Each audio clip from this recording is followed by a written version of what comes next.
Shalom, first and foremost, all praises, glory, and honor goes to Yahweh Bashem Yahushai.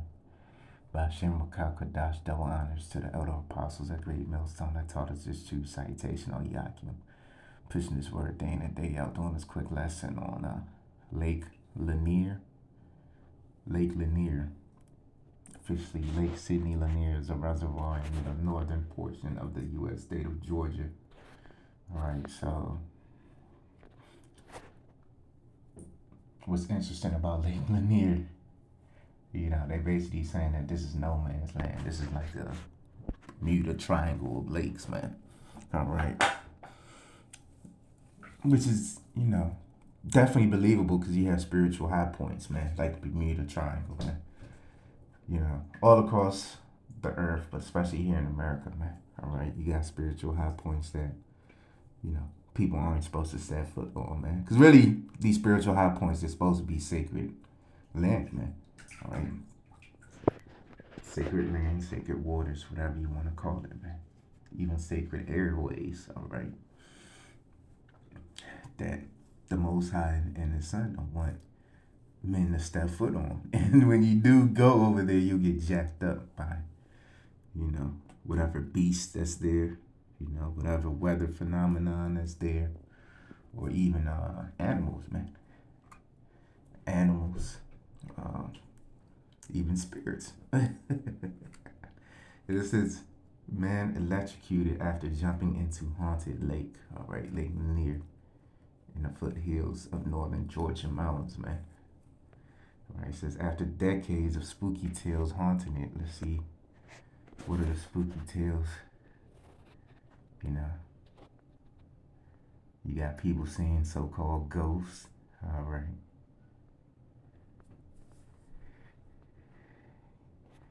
You got 200 people have died, over 200 have perished in swimming and boating accidents on the lake since 1994.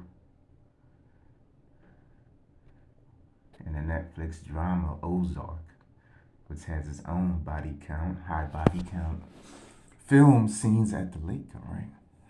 Since the stories about mysterious underwater sightings are eerie, especially at Halloween, but the true backstory of Lake Lanier, built over an underwater ghost town, is just interesting, alright? So, hey, man, you got many judgments, man, that take place on this lake, man. Which, hey, when people were warned, they know what they're getting into. Esau, he thinks he's a god, man. So he jumps in the water, he thinks he's untouchable. Hey, let me prove these naysayers wrong. Yeah, fuck around and find out, man. Alright. Fucking haunted lakes, man. Alright, so it says the Forsyth County Sheriff's Office confirms 24-year-old Thomas Monar jumped in the lake Thursday evening. So this was very recent from his family's doc. So this is the Edomite, because Jake, for the most part, can't afford to live off the water, man. Because that's the prime real estate, man. Majority of prime real estate is off the water, and it has its own docks and boats and all that stuff. Jake can't afford that for the most part, man. Like 99% of Jake. Investigators say a family friend remembers Monar screaming for help. Something's pulling me down. And he couldn't get back up the waters, man. And it says that's when deputies report one of Monar's neighbors took a boat out to reach him. The neighbor said he felt a burning sensation upon getting in the water, but didn't realize it was an electrical shock at first, right? So this guy got zapped, man, going in water, man, that no one's supposed to go in, man. It's no man's land, no man's water, all right? And who's that, man, behind that? Yahweh Shem Yahushai. That's why scriptures say, Proverbs 9 and 10. The fear of the Lord Yahweh Shem Yahushai is the beginning of wisdom, and the knowledge of the holy is his understanding. So we fear Yahweh Shem Yahushai, man. That's why we don't tempt the Lord. Scripture said, I might as well say it.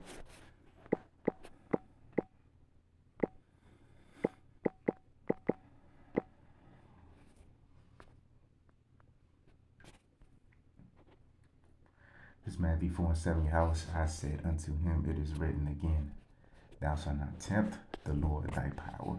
All right. So there's many scriptures talking about you're not supposed to tempt the Most High, man, or his son, man, because they'll fucking kill your ass like this guy, man. I mean, here it is. They knew all the harness stories, the body counts. Because, Esau likes to dumb the numbers down. He tried to say since 1994, somewhere around a little over 200, it's probably in the thousands, man. Esau, he knows like the threshing point, the breaking point for people to be like, whoa, whoa, whoa. There's thousands of people died here. So Esau don't want people to like experiment with the waters. You know, if people find out it was thousands, certain property values may drop there, so that's going to affect his tax dollars. So, being the devil he is, like, oh yeah, only a couple hundred people. So, 94 was like 30 years ago. So maybe about 10 people per year die here. That's the devil for you. That's Satan for you. So that way he can keep collecting his bag, man. Because I'm pretty sure in that area you probably have definitely $500,000 houses up to $1 million houses and more. So Esau don't want to lose that tax revenue. The more the property is worth, the more tax revenue it is for the state and city or whatever municipalities govern that jurisdiction, man. All right. This is Zephaniah 3 and 5. The just Lord is in the midst thereof. Yeah, Yahweh is just, man. He's righteous, man. He's equal. He's fair. Equal meaning he's even, man. As far as, okay, if you do wickedly, you're gonna receive wickedly. And if you do righteously, you're gonna receive righteously. All right. The Most High is all about actions, man. What the hell have you been doing? He will not do iniquity. Every morning doth he bring his judgment to light. He faileth not, but the unjust knoweth no shame. So every morning, man. All right, look what time it is. It's 3 a.m. now. Guess what? Somebody's getting put to death right now. You know what I mean? Like the death angels are busy. They busy. You know what I mean? They always busy, man, because it's a lot of wicked souls on the earth that's reaching their damnation, getting perished out here, man, getting smoked. All right? Why? Because they're unjust. The scripture says the unjust know no shame. So, they just out there, man. These wicked people are out there. That's why like the more we limit our interactions with these evil doers, or those that come in the spirit of the evildoer, because there's always a chance to repent if you're Israelite.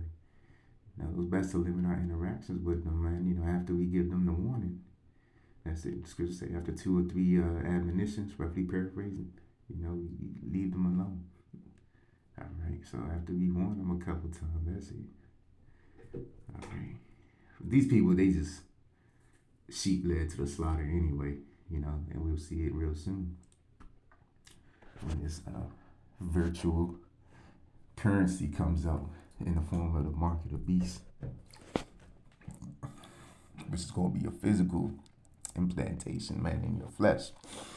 Spock, you got a little heartburn. Had too much sugar and fucking fried foods, but earlier on my so-called cheat day. But it is what it is. Ecclesiasticus 39 and 28. There be spirits that are created for vengeance, which in their fury lay on sore strokes. In the time of their destruction, they pour out their wrath. Salaki, they pour out their force and appease the wrath of him that made them. So you got spirits created for vengeance, man. Death angels swarming this place, man. Just ready to do whatever, man. However, to these people, man. And guess what, man? There was spirits, death angels, in that water at Lake Lanier, because I never heard about this till I seen an article about this shit. You know, so don't get in this fucking water, man. Hey, if you got brothers that live near here, don't get into this shit. All right. Scripture says, "Don't tempt the Lord." I mean, you might be a hell of a swimmer. Like, what's this guy named Ryan Lochte? What's this other Jake name? He's a Jake. Michael Phelps. You know, you might be able to swim as good as him, but hey, those are treacherous waters. So until next time, shalom.